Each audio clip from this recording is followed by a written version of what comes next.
I'm just going to do a quick run through and let you see what the Jeep looks like with nothing in it before I pack it up. I've got 6 days until I leave, and I wanted you just to see kind of what my setup was going to be, or at least what I have in mind for how I'm going to live out of it for the most part with the dogs, and let you see what I'm going to do. Shout out to Virginia Health Systems, UVA. Whoop, whoop. Miss you guys. Alright, so just the first couple things that I did. Barricade front bumper, beefing that up. I got a barricade winch to get me out if I get stuck. I got the LED option for the fog lights and the headlights and rewired those in for the bumper after I changed out the factory. The rear bumper is also barricade tow bumper, aftermarket. And I have a high jack on the front side here in case I get stuck instead of having just a regular jack that they have in the back. Also, what you can't see is that I have a TerraFlex leveling kit on here, 1.5 inch, and that just takes that slope out of the Jeep that comes with from the factory. And then also the kit that I got, it does it with beefier springs and then changes sway bars in the front. So I did the springs, so I knew I was going to put this roll cage on top and other weights. So just before it just sagged, I wanted to put different springs on it. But that's what I did with just that kind of stuff. Roof rack. This is the Cargo Master Safari line. And I got this one just because I thought it was a little bit more sturdy than the Gobi. And it was between the two. Plus, this is a solid platform. I think the Gobi has slats in it. And I wanted to be able to just store stuff quick or camp up here if I wanted to, or whatever I want to do. I wanted a solid platform. There's really not a whole lot of options on the market right now for solid platform rooftop carriers that have a exoskeleton type setup instead of bolting into the roof. So this is kind of the only option really. Side here, I also put these side steps on. It helps me get up to the roof. All my storage is going to be on the roof while I'm traveling in these containers. I got 6 of these. There are a lot of companies that make these. One of them is a front runner. I almost bought theirs. They're called wolf packs. And I think they're $40 or $50 a piece. And they have 4 latches. These are by Ziploc at Walmart, and they have six pressure latches. And then also, they have an all-weather strip. So it'll help a lot more with condensation, water getting in while I'm driving, a lot of things. I don't even think the wolf packs have that, if I'm not mistaken. So I thought that was great. They're $17 a piece. So that's a good one. Recommend those. We'll see how they work out. If they don't work, I will make a video about it. Let you know, but they seem really sturdy. I'm really impressed with it for $17.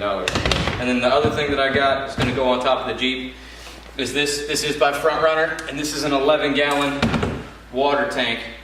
I actually have a 5-gallon water jerry can as well, but this one is made to fit behind the JKU seat in the back floorboard. If you want, and you can put your feet up on top of that, or you can fill it up and put it on top of your roof rack. It'll warm in the sun, so you have warmer water, and then you get a gravity feed, or I actually ordered a shower hose pump that you can hook up to either end of the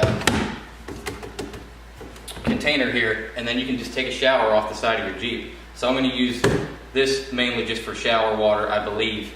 That's my goal, and have it kind of just permanently strapped down to the back, and or for just camp food and stuff like that. It'll be right there. It'd be nice to have like a hose to clean dishes and stuff right there while I'm camping. So this is a little expensive. I think it was $250 or something like that, but hopefully it'll come in handy because it looked like a really good idea, and we'll see. So, but that one was a little more pricey. I've got 2 jerry cans for gas that'll go on the roof. 1 for water. The ammo case is full of tie-down straps. The silver box there is actually a onboard air compressor to pump the tires back up if I deflate them. And then that little box on top from Napa there, that is an actual auxiliary power port that you can charge stuff off of, or you can charge it while you're driving, and then when you go camp, if you're out in the middle of nowhere by yourself, which I will be, and the battery dies, you can actually jump your Jeep or car off of that, I think twice actually, with that particular one, and it's about 1/3 or 1/2 the size of that box. It's actually really small, and that is my emergency equipment. I went ahead and got a Pelican instead of a Yeti. I think they're just a little bit nicer, and everybody and their brother buys Yeti, and I was just in Charleston for a couple of years. I'm not gonna lie, kind of ruined it for me. All right, so this one's got straps, or hook, I mean, instead of having the straps the Yeti has, these have like clamp downs, which I think are a little bit nicer. Then everything else is basically pretty close to the same. The gasket sealing's a little bit different, but it's got a lock option on it in case you want to lock it up so people can't get into it.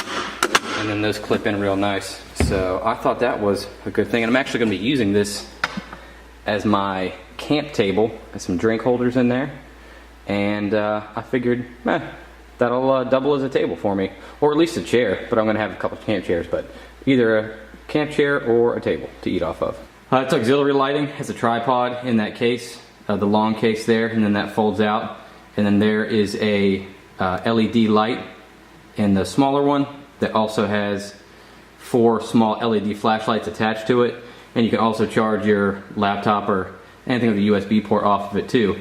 It charges with a cigarette adapter, power port, or solar actually. So it's got the whole back side of that square panel that's in the box in there is a solar panel, and I think it said 8 to 12 hours in the sun charges it. So if I'm out camping for a week and I don't feel like turning the car on just to charge stuff, I can just leave that solar panel out and let that charge up during the day, then use it at night while I'm cooking, or let it charge during the day and then charge any of my electronics that I'm going to have with me, like camera, batteries and stuff, off of that as well. Alright, looking at the inside, I really haven't done much. I just put Rugged Ridge all-weather seat covers on the front and back, and that was pretty much all I've done to the front.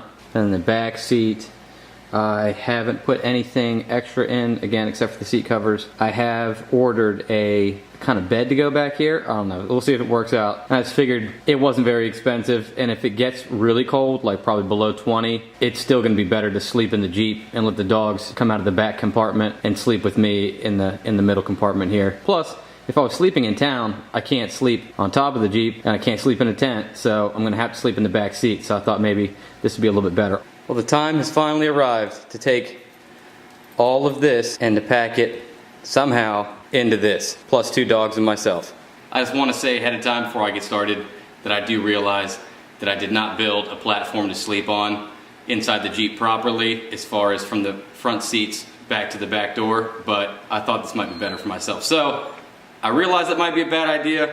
I just want to say that now before I get started, because if I get on the trail and I'm camping and I make a video about how miserable I am, I realized that I probably should have made a platform to start with. Alright, just about packed up. 6 bins, clothes, miscellaneous, and food, medical supplies, and all the camp gear is in the back of the Jeep, and then I have the water tank up on top where the other 6 bins are going to go in front of. So, coming along, but I did try the bed out in the back seat. Not that bad, but more importantly, much better than nothing at all. Because I slept in the back seat, and a Jeep back seat is like sleeping on a concrete slab. All packed up. All right, real quick final walkthrough. All the camping gear, dog bed,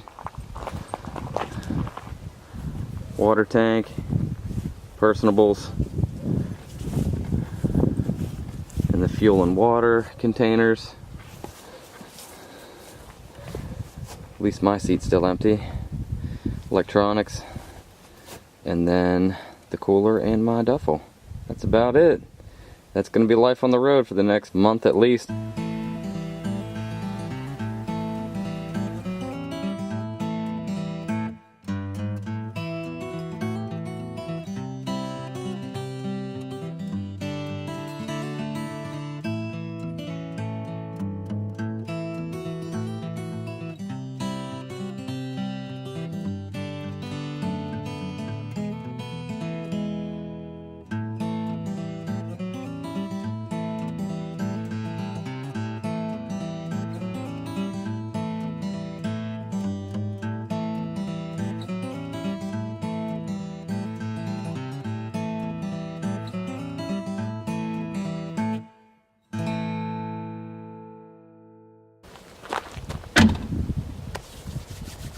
Till next time.